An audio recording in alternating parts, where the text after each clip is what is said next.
It's been, I think farming's been since we were born. We grew up on a farm and stuff, and then I was working up at Full Belly Farm, and was talking to someone and was thinking about starting my own farm but couldn't find any place. And then this piece of property came available for lease, and so we came up here. I came up here, then Eric and I talked, and we're like, let's just do it. We just wanted to farm, and we both were farming at the time on other people's farms, and it just seemed the right time. It's already been farmed since the early 90s at least, even before that. Yeah, pretty much organic for that whole time. Yeah. It's like the perfect opportunity because we have a barn, we have a greenhouse, we have irrigation all set up. It's like typically when you start a new farm, you're gonna get an open field like that thing over there, which is not fun because there's so much cost involved to set it up. This was the perfect opportunity to get started and not have to spend multiple years putting every dollar we make back right into the farm to just build the basic infrastructure to make it successful. And actually, funny enough, our parents actually farmed here in 1993. Their first year farming was on this property. For the summer, they farmed here, and then they moved to a larger property. But so it kind of a little full circle there with that coming in. And what year did you get this land? 2022. We started the beginning of 2022. And then you started production immediately? Yeah. Wow. I think we started harvesting things late March or early April. Yeah, right around there. So.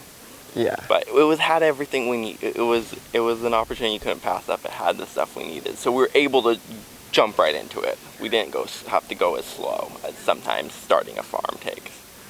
Experiences did you have and learn from with your parents farming? Everything, I think. It's hard to pinpoint actually what we learned because our parents didn't sit us down and be like, this is how you do it. It was more just experiential. It was like we were out there planting. We were out there with our dad looking at things.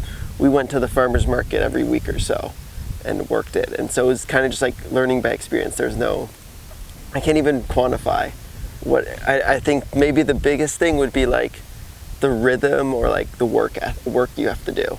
Because I'm used to the cycle of the farming instead of like, it's usually June and we're planting our crops for the fall. And then it's December and we're planting the stuff for summer. So I'm used to that rhythm of being way ahead of schedule versus thinking in May, what should I plant for the summer? So it's kind of, there wasn't really a sitting down and talking exactly, but just what you've done for so long. Yeah. It's like, oh wait, that's how I learned it from growing up on a farm. I was like, I didn't even think that was like.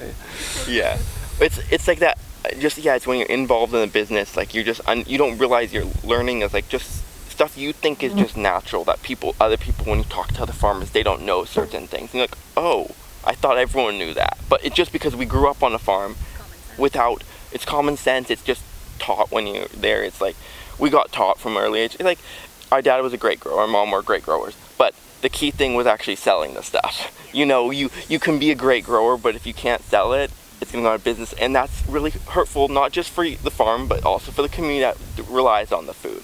And I think that one of the key things about farming that sort of brought both of us back to it was the community. The community is just so important. It's so great to feed people, you know, to see people so excited about a tomato or even lettuce, anything. It's just so exciting to have people like not rely on you, but get your food every week and eat it. You're feeding people. It's just so nice. It just feels like there's a purpose there, and that community building is so great also to have, that we have had all our life with farming. So what ages were y'all when you were like, I'm going to be a farmer? Did that even happen, or? 3 seconds old. No, I think it changed over time. It changes. There's times I was like, yeah, I'm going to do it. Then there's times I was like, no. And then by the end of college, I was kind of like, yeah, I want to get back into it.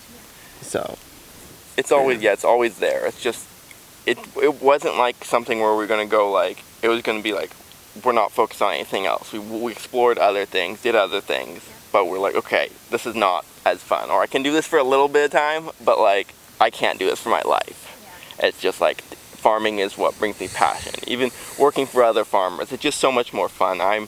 But especially, but like, it's no nice to see the work production of your hard work. Like with other work, I don't necessarily sometimes see like the result of it, but with this, I see the result. I plant the seed, I plant it in the ground, then I sell. So I can see the whole circle of it, which is great to see. Can y'all talk about your current farm practices, including crop management, soil maintenance, and any other sustainable efforts? So we're certified organic. So to start out with there, which I think involves a lot of things, but we just rotate all our crops all over the place. So because we don't want to be spraying even organic and fertilizer or anything, pesticides, insecticides, any of those things on land, so we don't spray a single thing on it. So the key to that is just rotating crops. So everything is like our tomatoes, it's in the same spot once every 4 years. Okay. That's where we haven't planted tomatoes in our first spot yet, that we did 2 years ago. So that's to minimize it, because you break up the cycle. And then it's just rotating crops around everything else. Just don't want them in the same spot, because then we get diseases and pests, and then that's just not, it's hard to deal with, and you're fighting a losing battle by the time you get to that. You know, there's always going to be a little bit, but we want to minimize it and grow, you know, healthy plants. Healthy plants don't get diseases as much, so that's our key there to do that. And then we also do cover crops. It's a little hard to do cover crops in the summer here because it's so hot. You have to water them a lot, which is, you know, it's how do you balance watering in the summer? A lot of water for a cover crop. But we do a lot for the fall, winter, over the winter. And so that's the key way, along with some compost we get in here.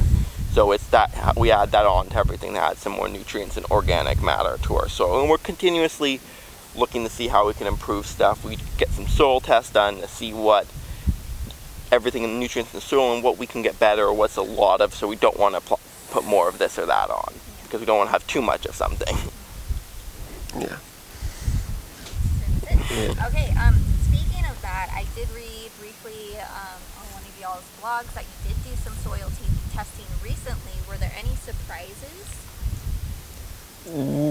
Not really. I think it's just putting numbers to like what we thought, sort of, a little bit, and also like, I'll say sort of like, we talked to someone from the UC Extension office about some of the stuff, and she's like, oh, this is a good to have at this point. So we sort of contextualized some of that stuff, but most of the numbers we sort of expect is some little things that are high, but it's just like, those aren't the important things. It's like, I forget what it was. Yeah, well, it's kind of like, we knew there was low calcium probably, and it was kind of just like, we don't know how much, but we know it's low. And then we were able to see what it was. So we're like, okay, we got to put like gypsum and stuff, and like stuff. It just, yeah, it wasn't surprising, but we didn't, it was kind of, we didn't know, almost didn't know what we were gonna get. So it wasn't like we had a preconceived notion of what it was going to be, and then it was something wildly different. We were like, I'm not sure. We did one before we started. We did one soil test with a different lab, and when you use different labs, they have different ways of testing it. So they're not. You kind of have to stay with one lab because they all do it differently. Yeah. And because the key thing is just building the organic matter of the soil, and that's just continuously happening, and it can't happen quickly. It takes time to do that, and then So how often do you want to be testing your soil? probably every year. Yeah. Once a year? Yeah. Yeah, once a year. Just to see. But I mean, it's hard because a lot of the stuff you're doing, like compost, kind of breaks. Most people see it as like it takes like 5 years to break down. So it's longer than like a year process. It's not like, even though you put on whatever 5 tons or of compost on, it's not actually available. All the nutrients aren't available right away. It takes a while. So what are some challenges you two face with farming, and how do you overcome them? I think it sort of, I mean, it always challenges every day with the weather. Like, the weather is the key, because like, as much we can plant something in the ground, we can water it, but it all depends on the weather. Stuff comes ripe way earlier, or comes all in at once, or the heat fries it. So it's just like the weather really determines what that is. So like, for example, our tomatoes, our heirloom tomatoes, with all the heat in July, just a massive flush of them. Plantings that we were expecting to be ready at the start of August were ready mid-July. And coming in that much, it was like, oh, we got a lot. And then after that, there was very little now. So it's just like, because then the flowers died. So it's just like, the weather really controls everything. We're just trying to figure out how to work with it. So that's, I think, the main challenge for us. Well, I mean, we're changing with different crops. We don't grow, summer crops are slowing down. And with things like lettuce, which we starting planting, we have to space them out closer to, if we want to harvest a new bed every week, we have to, as we get further into the fall, we have to plant them almost at the same time. Instead of like, right now we could plant them a week apart, but then in September we might have to plant them 6 days apart, or 5 days apart, then 4 days, then 3 days apart, because they're just so much less light. It slows down the growth. So to get a new bed every week, you'd have to plant them closer together. And versus in the spring, when the days get longer, you can plant them like 10, 12 days apart, and it would still come a week later than the one before it. So, yeah, that's kind of what we do. Okay, what are some edible parts of fruits or veggies that people toss that like pain you to see be thrown away from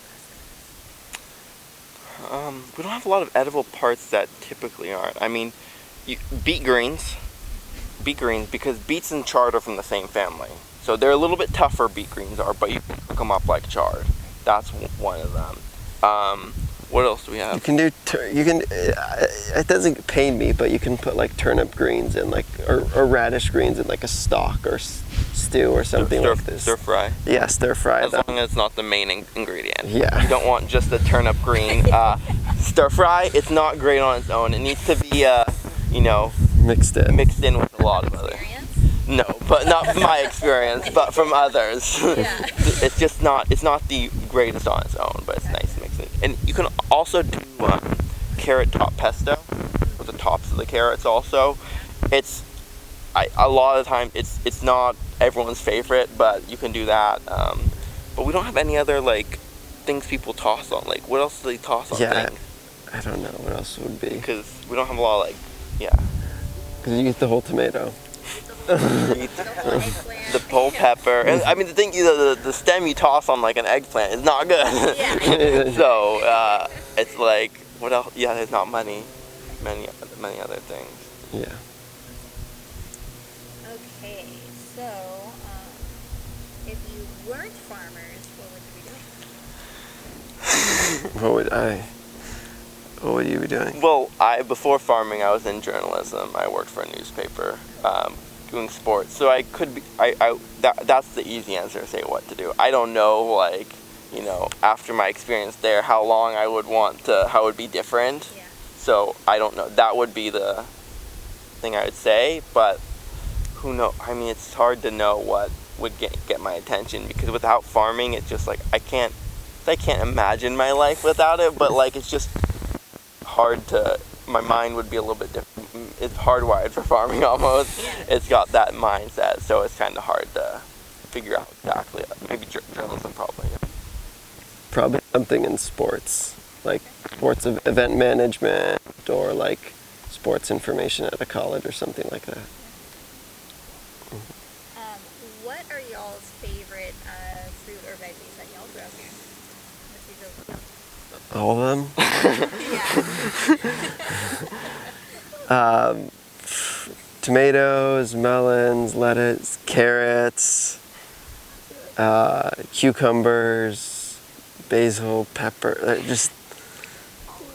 There's so many good ones. It kind of depends on the season. Like right now, I would say like tomato, all the summer stuff. Yeah. But in the winter, I'm not actually looking forward. I'm not wanting tomatoes. I'm enjoying the carrots, the beets, the kale, chard, and broccoli. The season, yeah, Like I don't think I eat a tomato until we have them in the winter. Like maybe if some place I go somewhere and they have tomatoes, I won't throw it to the side. But I'm not gonna willingly get a tomato in the winter, you know.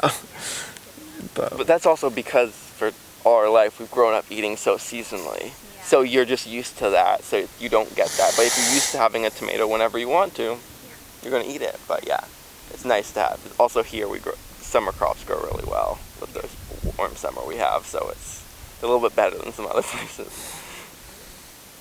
Okay. What does during peak harvest? What does a regular day at the farm look like? Like a harvest day, because it's different so like a Friday when we're doing wholesale orders and market. Yeah. Depends on in the summer, depends on the day or how hot it is, but 6 o'clock in the morning we're out here starting harvesting like in the summer we'll harvest basil first because it's most delicate. We want to get it out of the sun and the heat once we cut it right away, so we'll do that. We'll harvest cucumbers, we'll harvest tomatoes, eggplant, just harvest all day long until we're done really. And then in the afternoon we sometimes have to sort tomatoes because we pick them multiple times a week. So we'll check to make sure how the ones we harvested, on a Wednesday are, just to check they're good. We'll pack all the orders and whatnot and get prepped for market when it's in the hot. We try to avoid the hottest time of the day. Yeah. Sometimes we can't, but yeah. So it sort of goes based on what can handle the heat the best. We want the stuff that can't take the heat to get out of the field early. So like once we start harvesting the greens in like a month and a half, those have to go first because they're so delicate. Yeah. They can't stand the heat. So it's just like that's how we plan it. It's pretty much just get here as early as you can and do everything, and then you're done. So if it's 4 p.m. we finish, it's 7 p.m. we finish, it doesn't really make a difference. Yeah. It's not like we say we have to leave at a certain time. You're not talking to anyone else. No. Any type of other projects, because we don't usually harvest much on Thursdays. And again, it's just you two Yeah. harvesting and doing everything, or do you get help from anyone else? A tiny bit, but 95% is all of us pretty much. Yeah. Are Yeah. they volunteers or? It's like my mom, like, So. yeah, she comes out and helps and stuff like that. So but it's pretty much just us for now. Yeah. Are you looking to get help in the future? Probably, yeah. Yeah. It has a lot of stuff happening and stuff. It's just we trying to manage. We're much quicker at doing everything now than in our first year. It's very noticeable to us how quickly we can do something. So it's just like, we can do a lot more ourselves, but there's that balance, and we're still figuring out like how much extra help you need, like how much more work it is, like because you're still learning so much, and we're adding new crops and stuff. So it's just like how much. I don't want to need someone for 2 hours. That's a little bit. That's not enough. You need them more time. So we're figuring it out. Also, managing a person is another job. It's not. It's not a big deal, but it's just an extra step. So all the paperwork and everything, and you can't just rules and stuff like that. Okay. Is there a fruit or veggie that y'all currently don't have that you would love to have in the future?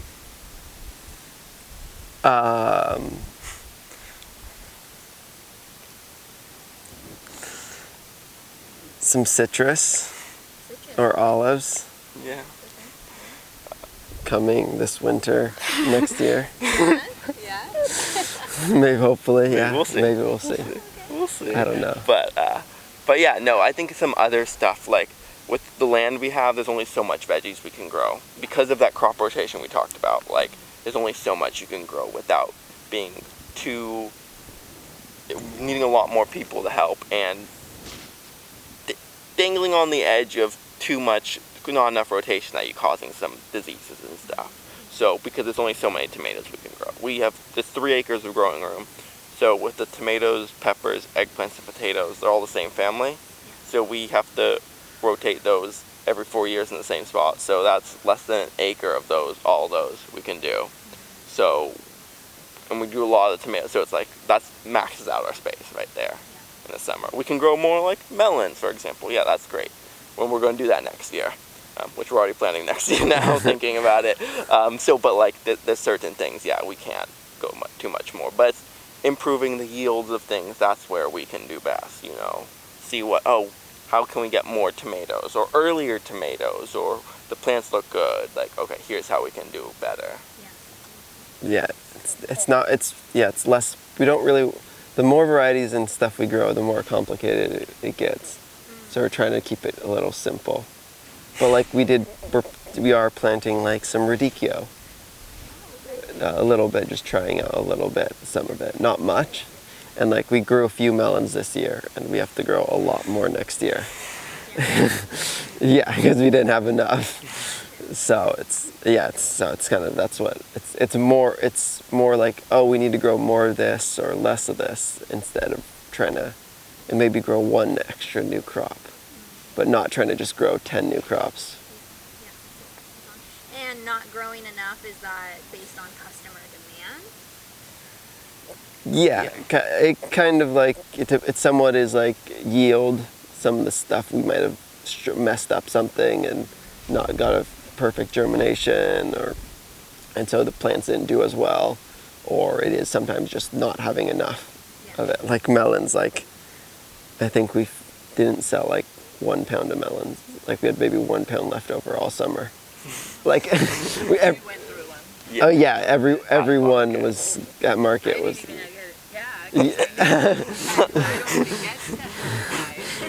We get one chance a year one season of melons. If we don't do it, we can't really plant another one now. It would not make sense. But like, you know, we get 2 chances a year for lettuce, right? Planting spring and fall, so we can change it up a little bit more. But there's only limited chances. We'll only plant a certain number of tomato crops in our life. Yeah, it's more of it's more of like, adjusting to demand and what works for us. Oh, this crop isn't great, let's try to get it better.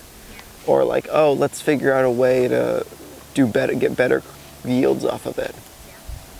Just making some changes about how we do it. Like the melons, also some of the melons, they didn't germinate well, so we didn't have full beds of them, so we didn't have as much as we could have. And so it's kind of, and the first one's got a little frosted. So, because you're trying to, kind of, instead of new crops, we're kind of just push things a little early and late. Like, we had some early tomatoes before you're supposed to plant them. Yeah. Okay, so with being like a semi-new farm, how is your relationship within the community? Really good. Yeah. Yeah. I mean, just in the farming community, since we grew up farming around here, we know all of them. They're everyone around here, so it's kind of fun going and talking to everyone. And being at market, we get to see them. Or even when delivering to the co-op, get to see one of the drivers from Full Belly, and talk to him and stuff, and can text the other farmers. And so yeah, and I mean, it's also fun just going to the market and stuff and selling at the co-op, because we grew up in Davis. So it's fun to see our stuff there. A lot of customers come back every week. That's the challenge sometimes. It's like, you know, they come to farmers market and think everything we grow we also sell to the co-op. But it's like, we don't grow in the quantities for everything. It's too challenging. But yeah, no, it's great to have people that knew us growing up, parents of our friends from growing up, or just people from the community that have been around for a long time that know us and come back every week.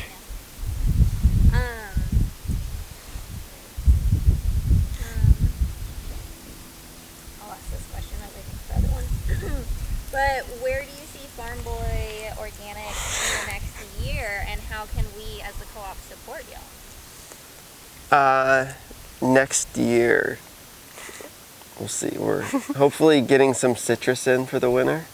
Some like grapefruit and pomelos and things like that, some fun. So, and I think the key thing for us, we're just trying to do a better job of everything. So have more available. So we have stuff available instead of like some weeks there's nothing available. more consistent, but that's all weather. That goes back to the weather also. It's like you think, oh, if we plant more carrots early, it's gonna be better. But then way too hot, it's hotter, and so they all become ready too early, so then you have a gap between the next planting, or so it's a lot of just figuring out how to market.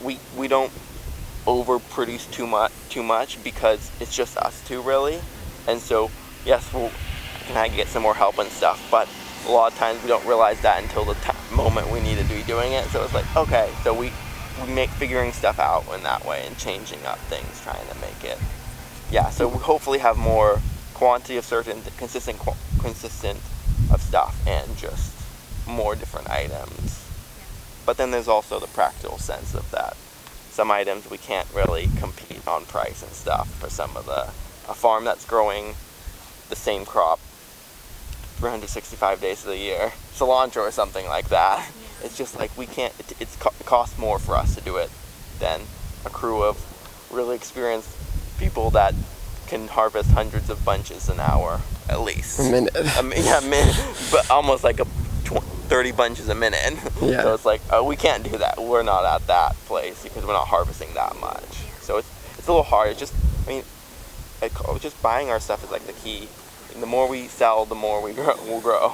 Like that's what we're doing. We try to plan ahead, but we can't grow. We don't have like a big field where we could just plant an extra 5 acres of vegetables. We're kind of at what we have, so it's not like we can just immediately jump up in production. So we kind of have to just slowly. There's only two of you too. Just for the video, can y'all tell us where customers can find all FarmBoy Organic products besides the co-op? Where else can we find you? Mostly at the Davis Farmers Market on Saturdays and also Wednesday afternoon. That's the majority of stuff where people can buy it. We sell some stuff to like the Bay Area through like places like the Cape Valley Farm Shop and stuff, but they usually sell the tech companies, other organizations and stuff like that. Restaurants, schools. So the other way in Davis is through the Davis Farmers Market. Yeah, we're there every week. Every week. Yes. Wednesday and Saturday. Yeah.